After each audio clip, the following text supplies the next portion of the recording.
iniciar. Vamos ler. Na obra Palavra de Vida Eterna, pelo Espírito Emmanuel, o capítulo 4, Amor e Temor. Aí vemos na primeira epístola de João, capítulo 4, versículo 18, ele nos adverte: o perfeito amor lança fora o temor. Vemos a Emmanuel.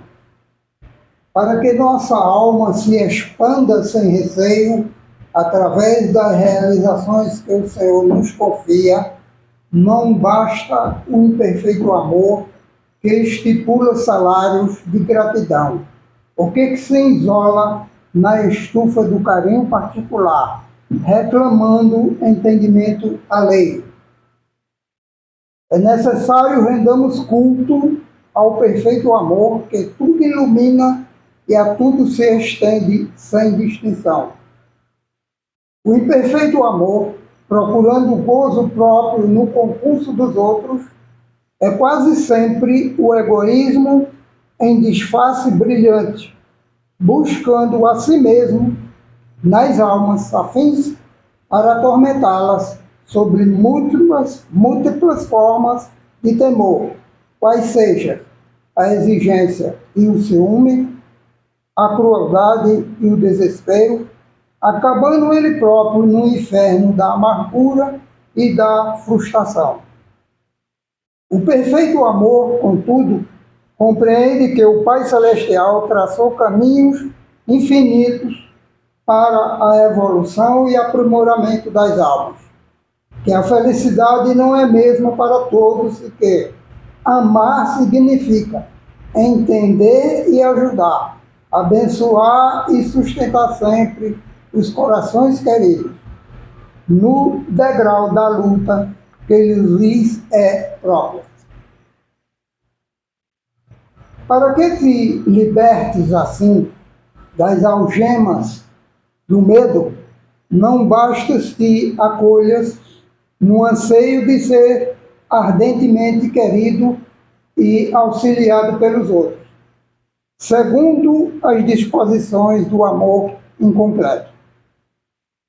É indispensável, saibas amar, com abnegação e ternura, entre a esperança incansável e o serviço incessante pela vitória do bem, sobre a tutela dos quais viverás, sempre amando, segundo o amor equilibrado e perfeito, pela força divina que nos ergue triunfante dos abismos da sombra para os cimos da luz. Obrigado, né? Semana para vir para nós esse ensinamento. Amado Mestre Jesus, gratos somos por mais uma vez estarmos aqui reunidos para mais uma noite de aprendizado e consigamos absorver todos os ensinamentos que serão transmitidos na noite de hoje. Possamos empregar todo o conhecimento adquirido no auxílio ao próximo. Pai Mestre amado, nos conceda o discernimento, a saúde, para que sigamos firmes e fortes no propósito do auxílio aos irmãos tão necessitados que vêm em busca do amparo da palavra amiga. Nos conceda, Mestre, na nossa pequenez, consigamos evoluir para que cada vez mais o auxílio se estenda. Cada vez mais os irmãos possam ser atendidos em suas necessidades. Que nessa noite, ao regressar para as nossas casas, possamos voltar à imensa luz de amor proteção, de sabedoria dos espíritos superiores que nos abençoam. Obrigado por todos os ensinamentos e pela oportunidade da aprendizagem. Assim seja. Em nome de Jesus, Maria de Nazaré, João e Anjos, no céu de Deus. Bora lá. Boa noite, gente. Esses capítulos do Desobsessão, eles são bem curtinhos, né? Mas eles dão muita pano para manga, como diz, né? A gente consegue discutir bastante sobre os temas que ele traz. E aí eu vinha pensando no caminho o quanto que o trabalho mediúnico, ele começa primeiramente com a reforma interior da gente, né? Uma reforma mais acelerada. Porque se a gente está lidando com espíritos que precisam da gente, assim como precisamos deles também, mas precisam da gente para essa comunicação, nós precisamos estar em um lugar onde o julgamento ele não deve existir, né? Então a gente não pode julgar esses irmãos que se aproximam para ter essa comunicação. Ou seja, para a gente não julgar o outro, a gente precisa reconhecer primeiramente que nós somos pessoas falhas, pessoas que precisam melhorar, pessoas que precisam estamos no caminho da evolução. E aí a gente se depara com alguns sentimentos, com alguns vícios, com algumas coisas que, eu não tenho mais, eu tô ótima com isso. Só que aí você percebe, não, eu ainda vivo com isso, o que não é errado, até porque nós somos seres humanos. Mas a gente buscar vencer essas coisas que habitam ainda a gente, né, é o caminho que a gente precisa seguir. E aí, o capítulo 24, que fala sobre médiuns esclarecedores, que a gente chama também de doutrinadores na reunião mediúnica, a gente nota a responsabilidade de quem assume esse papel de esclarecer espíritos que buscam por um consolo, por um conforto, por um acolhimento.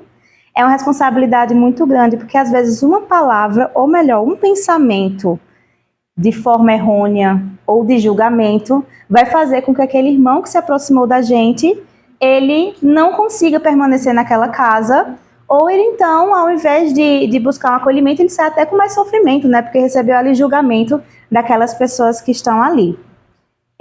Eu vou começar a fazer a leitura e a gente vai discutindo no decorrer. Médiuns esclarecedores. Na equipe em serviço, os médiuns esclarecedores, mantidos sob a condução e inspiração dos benfeitores espirituais, são os orientadores da enfermagem ou assistência aos sofredores desencarnados. Então, veja, se mantém em contato e em inspiração com os benfeitores espirituais, né?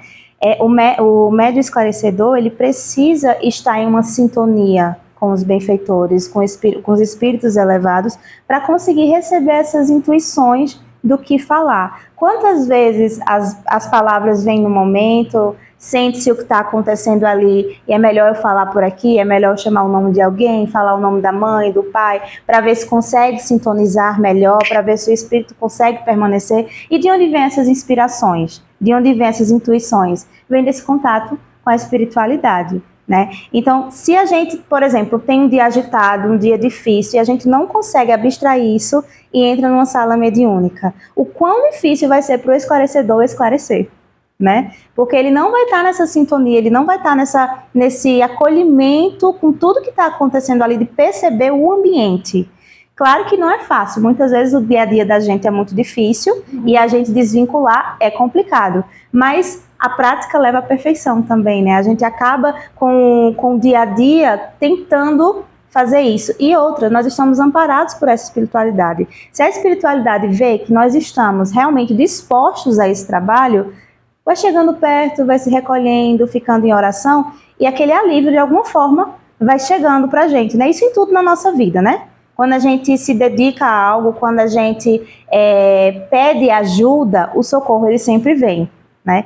E aí, às vezes, nesses dias mais difíceis, a gente precisa de um baita de um socorro, às vezes, né? Às vezes, dentro de uma determinada orientação, vem nós assim, eu acho o nosso ego.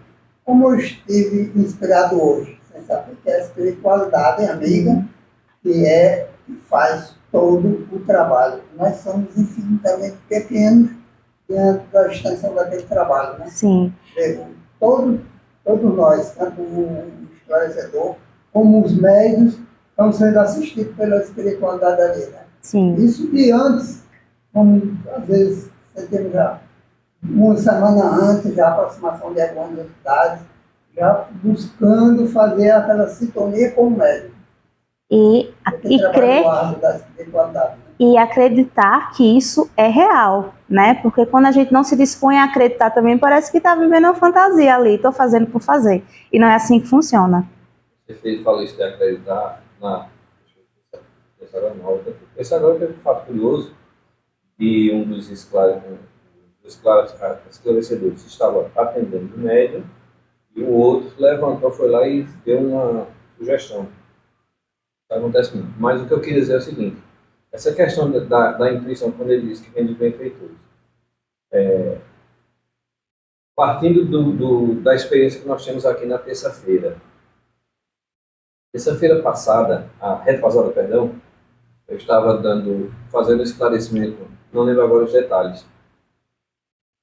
Eu não lembro exatamente os detalhes, mas lá no meio assim do esclarecimento, por algo que o Espírito falou, me veio à mente aquela musiquinha infantil que nas igrejas, eu não sei se ainda cantam, principalmente no catecismo católico, né? Que é aquela mãezinha do céu, eu não sei rezar, né? Só sei dizer que eu quero te amar. Uma música católica. Sim. E me veio fortemente sussurrar isso, cantando baixinho no ouvido do médico. E assim, eu comecei, eu já falei, a gente falou muito para vocês, né, no desenvolvimento, não refreia aquilo, depois se analisa, depois se avalia.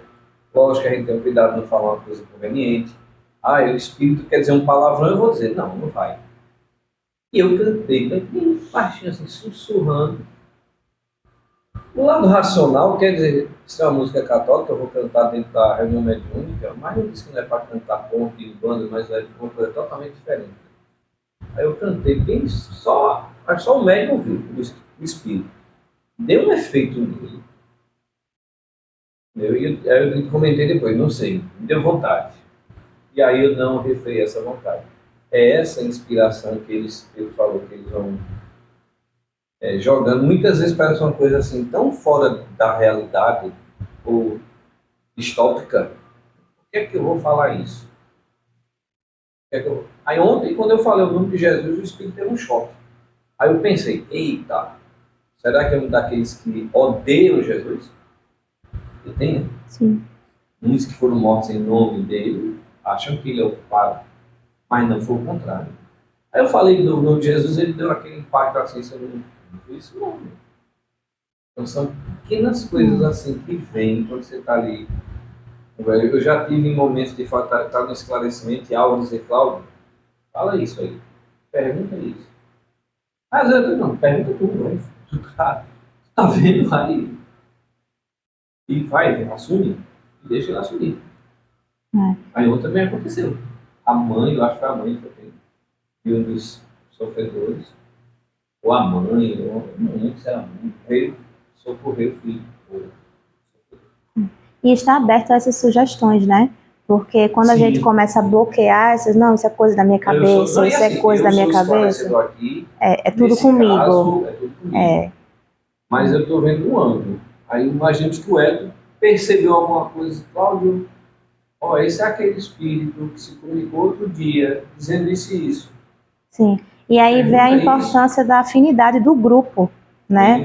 A afinidade do grupo, tanto de aceitação de sugestões, quanto também de ter uma boa relação.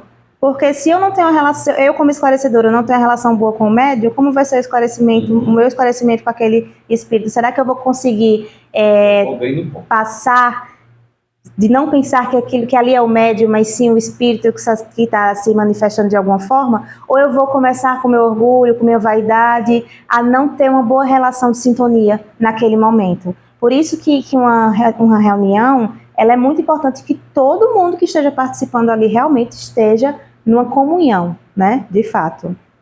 Seja todo mundo. A razão, seja o médico, seja o esclarecedor, né? Não fugir a disciplina kardécica. Exato, que vai comentar aqui, verdade.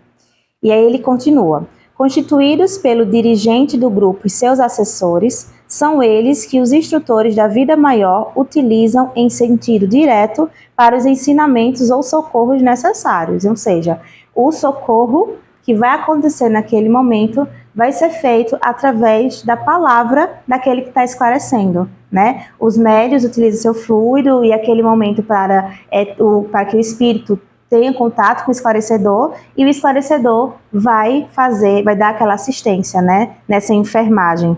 A vida maior vai utilizar dessas pessoas para o esclarecimento. Naturalmente que a esses companheiros compete um dos setores mais importantes da reunião, né? Então, é de uma responsabilidade muito grande esse momento dos esclarecedores, né? É preciso estudo, é preciso preparo e é preciso também sensibilidade para estar nesse momento. Porque não só a sensibilidade de sentir o ambiente, mas a sensibilidade com a dor do outro, né? De ter essa empatia, do não julgamento, mas sempre pensar no acolhimento. E ter as palavras certas no momento certo. Não que sempre vai ser assertivo, né? Porque às vezes é natural que se diga uma coisa e depois ache melhor seguir por outro caminho, isso naturalmente vai acontecer. Mas de estar entendendo que aquela pessoa ali está em sofrimento, está precisando de ajuda. Aí se eu toco na ferida de uma forma negativa, como é que aquela pessoa vai receber? É igual a gente aqui. Se alguém vem chorando, dizendo que não está feliz, aí eu começo, mas também, mulher, tu fizesse isso, tu fizesse aquilo, como é que aquela pessoa vai se sentir? Não vai se sentir acolhida, não vai se sentir bem. Isso da mesma forma acontece na reunião mediúnica, né? Vejamos alguns dos itens do trabalho fundamental que se lhes assinala. Número 1. Guardarem atenção no campo intuitivo, a fim de registrarem com segurança as sugestões e os pensamentos dos benfeitores espirituais que comandam as reuniões.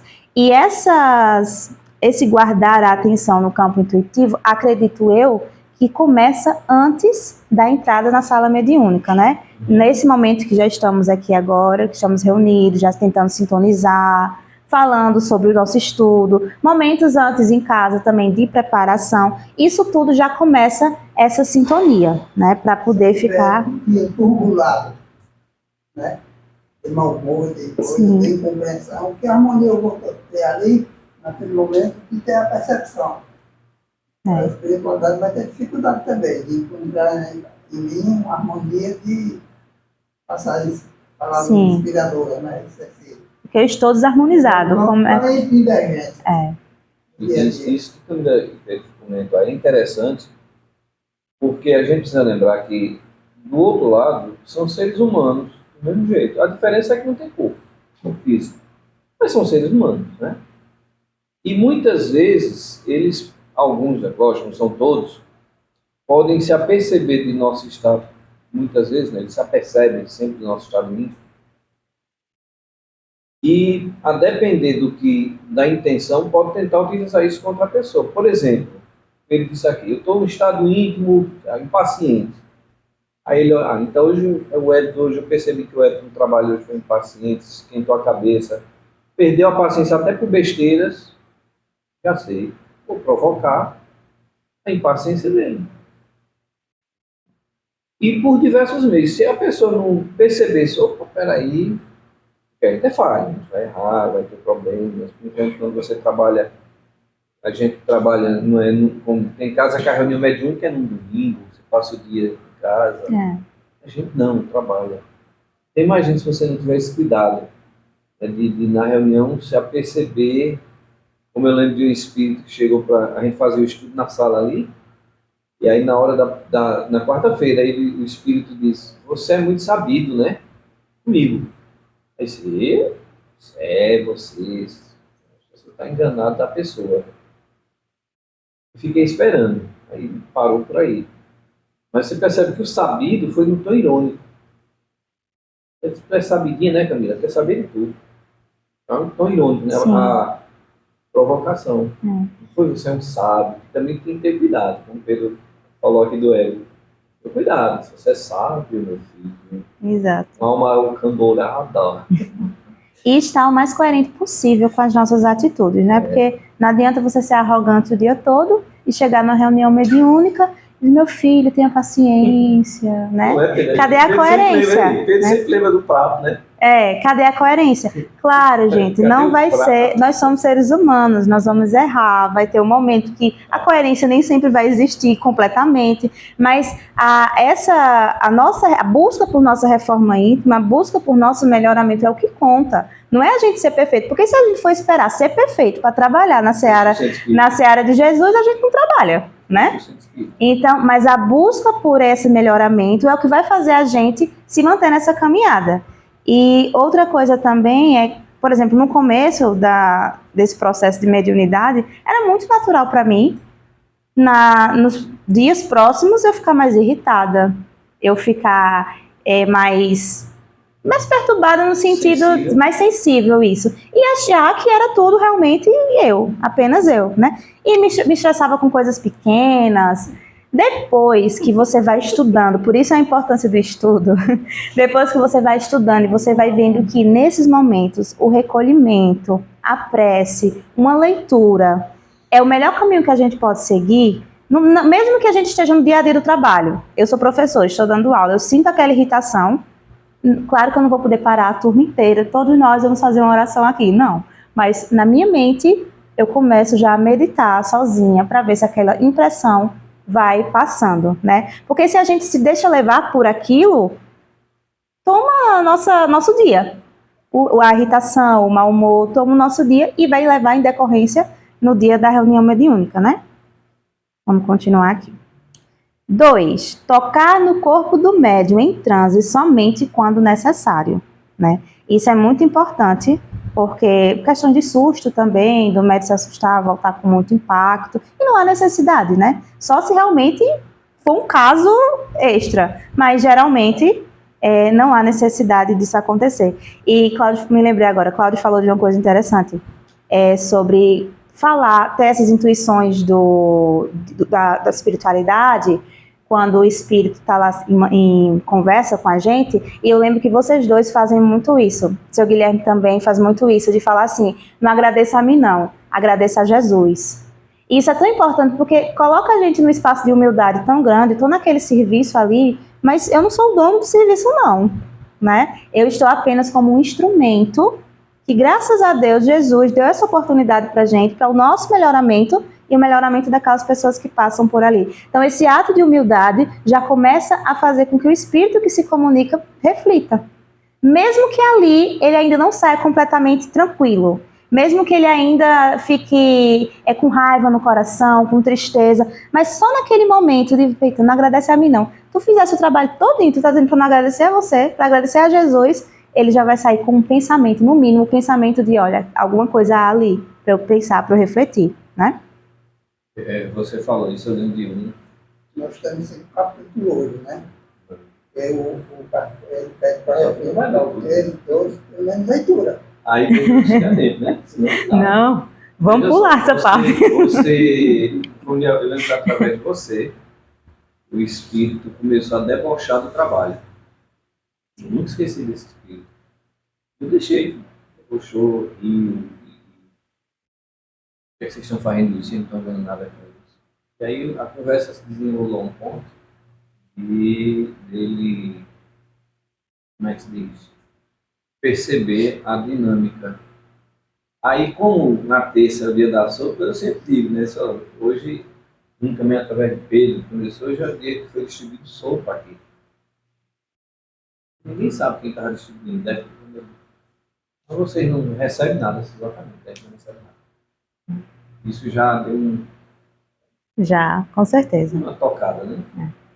3. Estudar os casos de obsessão sugeridos na equipe de médiuns psicofônicos que devam ser tratados na órbita da psiquiatria, a fim de que a assistência médica seja tomada na medida aconselhável. Ou seja, trabalhar com a razão, né? Se um médium ele precisa de um tratamento com um psiquiatra, é necessário que ele seja encaminhado para os tratamentos médicos. Alguns remédios vão ter alguns efeitos colaterais nas pessoas. Então, é necessário que o esclarecedor tenha essa percepção emocional, porém, sempre no crivo da razão, né, para perceber tudo que está acontecendo por ali.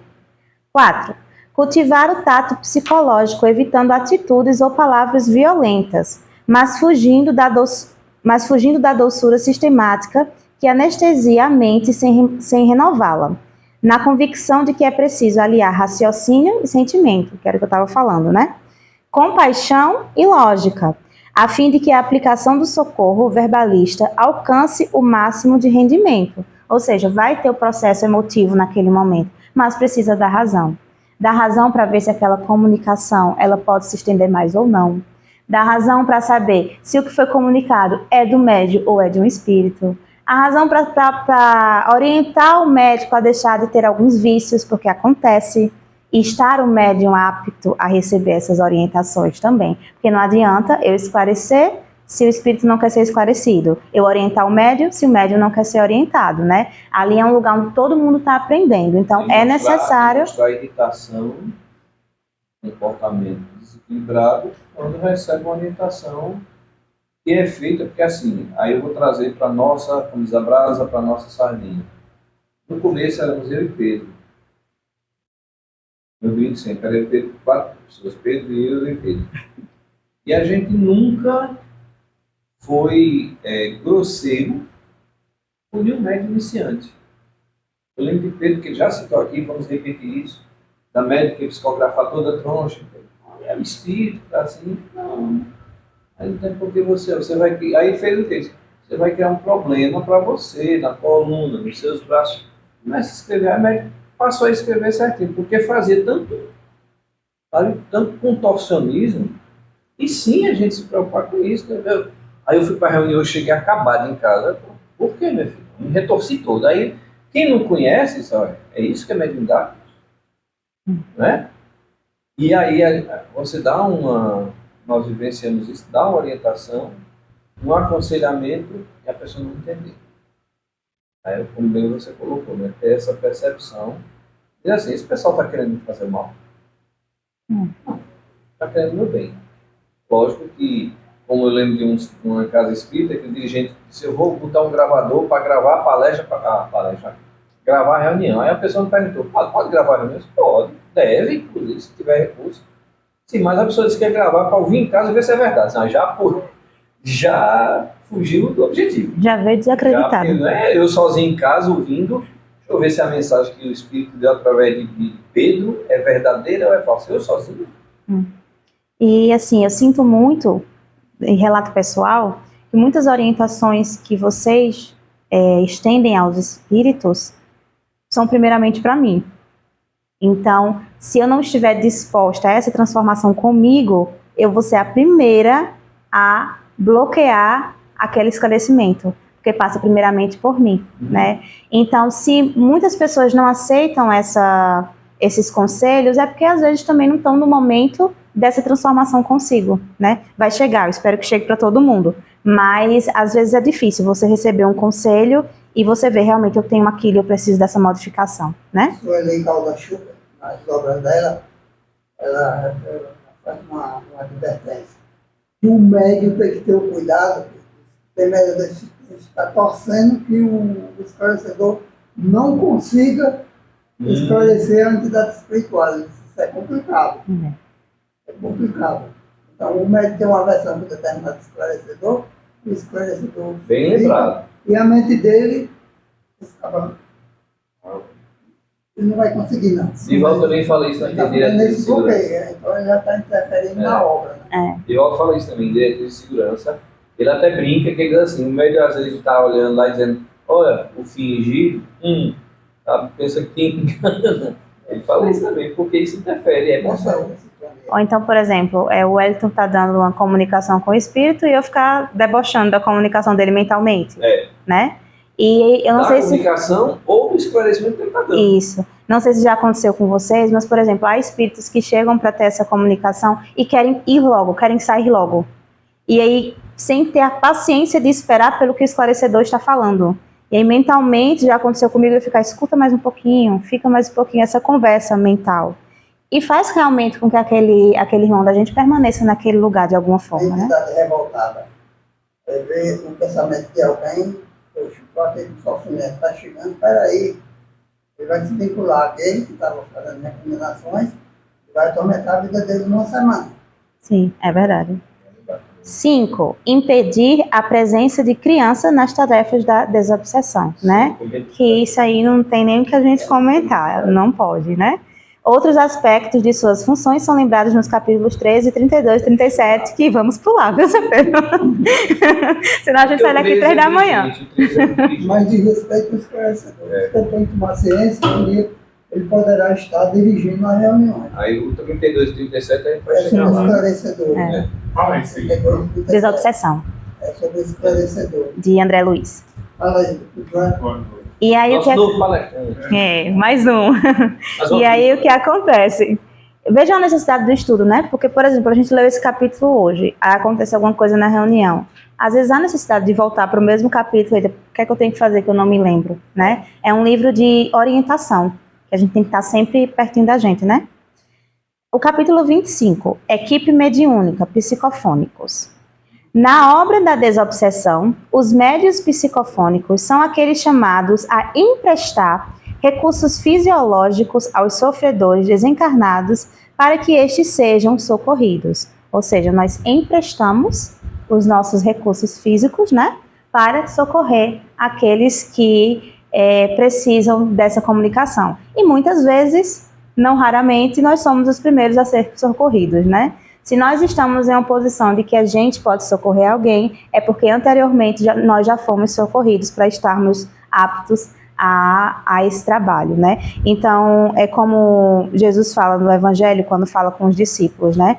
Que quando ele divide o pão e o vinho naquele momento da ceia, ele passa para os discípulos a responsabilidade de continuação da palavra dele. E assim é com a gente. A gente passa a responsabilidade do socorro. Se nós somos socorridos, nós temos obrigação de socorrer, né?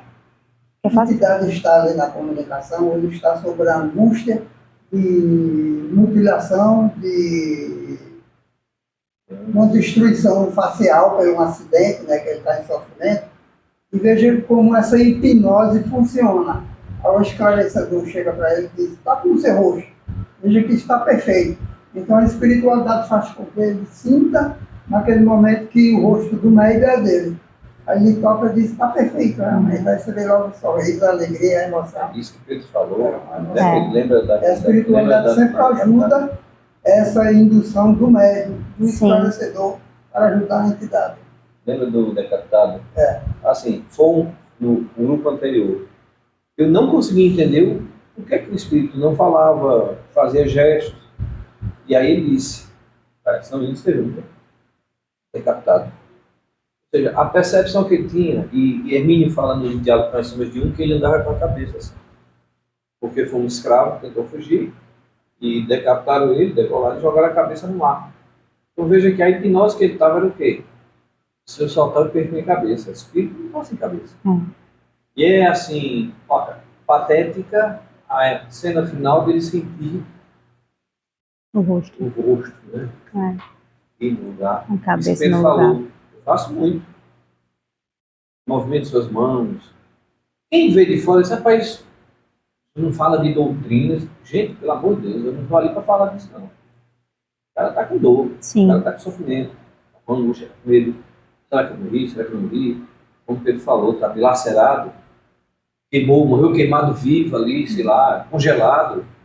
E outras são doses diferentes para situações diferentes, né? Eu não vou É chegar... preciso entender cada situação. Meu irmão, isso aí é um efeito do perispírito que está magneticamente ligado. Tá certo. Tá doendo ainda.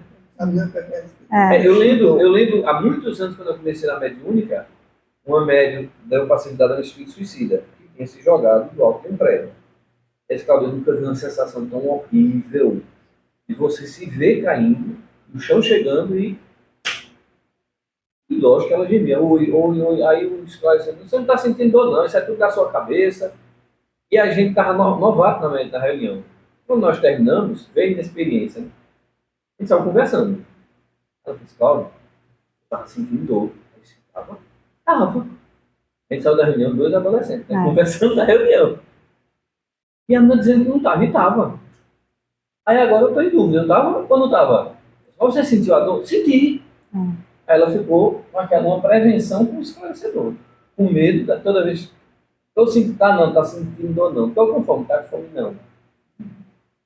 E é bom a gente ter em mente desse empréstimo fisiológico da gente, porque vamos sentir as sensações, muitas vezes mudar a voz, muitas vezes mudar a face da gente, não que vai botar outra face na gente, mas o nosso aspecto, ele muda, ele altera. A gente sente a dor, a gente sente a raiva, parece que é nossa, mas naquele momento a gente sabe que não é nossa, né? Sente o sufocamento, né? Sente o sufocamento que, meu Deus, é complicado. E sente o desgaste, porque tudo que a gente empresta deixa de naquele momento estar com a gente, né? Lógico que vamos repor aqueles fluidos, mas sente o desgaste. E isso que o esclarecedor também precisa estar muito atento. Se pode dar uma, duas ou três comunicações, né, Eric? Se tá ficando muito cansado no outro dia, se não tá. Isso tudo é cuidado. Então, se eu preciso trabalhar com um instrumento e eu não cuido desse instrumento, o meu trabalho não vai ser bem feito, né? Então, primeiramente, a gente precisa cuidar do nosso corpo, da nossa mente, para que a gente possa fazer esse trabalho com qualidade, né? O mais próximo disso. Dele se pede atitude de fé positiva, baseada na certeza de que a espiritualidade superior lhes acompanha o trabalho em moldes de zelo e supervisão. Isso é muito importante, porque logo no começo dá um medinho, dá uma insegurança, né? E se a gente não tem essa crença de que tá tudo bem aqui. Eu senti uma segurança muito grande a primeira vez que fui. Porque foi naquele período do incêndio do Joelma, a entidade veio, então eu não senti nenhuma lava de fogo. Eu saí do trânsito e acordei. E saí da mesa. O corpo quente, pegando fogo. Então, você tem a sensação do seu corpo pegando fogo. Ah, tá tudo bem, não senti medo, mentira. Sim, dá medo, dá angústia, dá aquela sensação de o que é que tá acontecendo comigo. Mas é a gente ter a certeza de que nada que está acontecendo ali está acontecendo sem supervisão. Todo o espírito que chega para aquela comunicação é porque ele já foi preparado para estar ali. Ele já está em um ponto de que está apto a receber aquele esclarecimento. Então, nada está... Não se preocupar com aquelas impressões. Veja bem isso. Zelo e supervisão. Sim. Então, sabe o que está fazendo com o médium ali. O médium não deve estar com aquela insegurança que ele está sendo assistido. Sim, e confiar na equipe, né? Confiar na equipe. Ah, e se eu não voltar? E se eu ficar no transe e não voltar? Impossível, você vai voltar. Você está vivo, né? Não morreu, só não volta se morreu. Se a hora dele estava traçada para aquele momento, estava no transe, aí tchau, Aí é diferente. E volta para a comunicação ainda, né? Ele volta para Ei, volta por outro médio. Eu fui, viu? Oi, olha, eu não vou voltar, hein? Meu Deus, é brincadeira. Não, gente, isso é brincadeira, não acontece não. Brincadeira espírita aqui. Mas para livrar a gente de um processo. Para livrar a gente, volta. Mas é confiar, né? Confiar que os esclarecedores saberão o que falar, que os outros médios, se sentirem alguma intuição, vão saber também ajudar naquele momento, que vai ficar tudo bem. Nada vai estar desacompanhado. Compreendendo que ninguém é chamado aqui, compreendendo que ninguém é chamado por acaso a tarefa de tamanha envergadura moral. Ou seja, ninguém que foi convidado, inclusive para estar nesse estudo agora, veio aqui do nada. Há um motivo, há um propósito que talvez a gente só vai entender anos depois, vidas depois, né? Eu sempre levo essa encarnação como uma preparação para a minha próxima encarnação, né? Ou seja, se eu conseguir vencer lacunas nessa encarnação, na minha próxima, eu talvez não precise mais vivenciar algumas coisas que eu estou vivenciando agora. Então é tudo se a gente aproveita bem a vida da gente, a gente consegue economizar alguns gastos nas próximas vidas. E assim também é com esse chamado às tarefas que a gente tem, né? Se a gente sabe que não foi por acaso, que a gente trabalhe nessa tarefa da melhor forma possível, para a nossa evolução e para a evolução daqueles que estão com a gente. Verificarão facilmente que da passividade construtiva que demonstre depende o êxito da empreitada de luz e libertação em que foram admitidos. É uma oportunidade muito grande, muito grande. A gente sabe muito bem, né, do momento que a gente está ali, de escutar um depoimento de um irmão e você chorar, você se emocionar, poxa, e eu reclamando porque não tinha a comida que eu queria no prato hoje cedo. E eu reclamando porque alguém buzinou atrás de mim e eu parei o carro ali e não consegui sair. E você vê a dor e o sofrimento de pessoas que estão há séculos, há anos, naquele sofrimento, naquela hipnose, e você conseguir ser uma luzinha assim, de ajudar aquelas pessoas, é pra gente agradecer a Deus muito. E sabendo que a gente não é só uma luzinha numa sala mediúnica, não precisa ser médio só para isso. É numa conversa que a gente tem com um amigo da gente, é num acolhimento com alguém dentro de casa. Então que a gente use a nossa vida para ajudar a vida do outro. Porque nós vamos já estar ajudando a nós automaticamente, né? Vamos continuar aqui. Atentos à função especial de colaboradores e medianeiros em que se acham situados, é justo que lhes rogue o cuidado para alguns pontos julgados essenciais no êxito e na segurança da atividade que lhes atribui. Então, tem alguns pontos de cuidado aqui. Desenvolvimento da autocrítica, ou seja, saber realmente o que está acontecendo, ter essa crítica em tudo que a gente vai repassar. Aceitação dos próprios erros, que foi o que a gente estava falando logo no início, em trabalhos medianímicos, para que eles apure a capacidade de transmissão, a gente saber que nós vamos errar, sim. E como o Cláudio e seu Pedro falam, lá é o momento de vocês errarem, né? Lá é o momento de vocês reajustarem, porque é o nosso desenvolvimento mediúnico, né? Reconhecimento de que o médium é o responsável pela comunicação que transmite. E isso é muito sério, né? No começo fica aquela dúvida, é meu pensamento? Não é. Eu estou falando isso porque eu quero falar isso ou porque eu senti isso? Eu estou sentindo ou não estou sentindo? Claro, essas dúvidas são naturais de surgir. Mas... Se tiver medo de errar numa reunião, ele vai interferir muito. Sim. Ele vai bloquear, né, com aquele medo. Ele não deve fazer isso. Ele passa e aceita a correção. Só isso. E essa aceitação... Exato. Ele aceitando. E essa aceitação e juntando com a autocrítica vai fazer com que esse desenvolvimento ele aconteça, né? Não é o medo de errar, porque errar vamos, mas é a aceitação de que nós erramos, né? Abstenção de melindres ante apontamentos dos esclarecedores ou dos companheiros. Aproveitando observações e avisos para melhorar-se em serviço, né? O melindre de não é verdade isso não. Não fiz isso não estou achando certo isso. Escuta. Tem gente que tem mais experiência que você nesse momento, já esclareceu tantos espíritos, já teve com tantos médios, escuta, né? Fixação. Você falou muito ruim. Eu queria ficar calada. Ele pensa que é o meu pensamento, né? A filosofia que diz, não minta para médio. Não minta para médio, verdade. Chato. De alguma forma ou de outra saberá. Fixação num só grupo, evitando as inconveniências de compromisso, desobsessão em várias equipes ao mesmo tempo. Primeiro, por um desgaste fluídico muito grande, né? Se você está em várias casas, trabalhando em várias desobsessões, eu não sei como você consegue, né? E assim, pela vinculação do grupo, a gente se vincula com a família espiritual, com o apoio espiritual daquele trabalho, né? E essa vinculação faz com que acompanhe a gente fora da casa espírita também, aqui na casa espírita. Se a gente sai se vinculando com muitas coisas, a gente acaba que não se vincula direito com ninguém, né? Quando a gente quer abarcar o mundo tem que começar devagarzinho. Claro, isso é em relação à desobsessão. Isso, desobsessão, A gente está aqui no Jonas tem trabalhado a galera do nosso lar. Sim. Né? Trabalho no nosso lar do nosso lar aqui. Então tem trabalhos que você, se você pode. Só ter o cuidado de não querer. Agora eu vou trabalhar no João, no nosso lado, dizer, Deus amor, daqui a pouco você. Se sobrecarrega, né?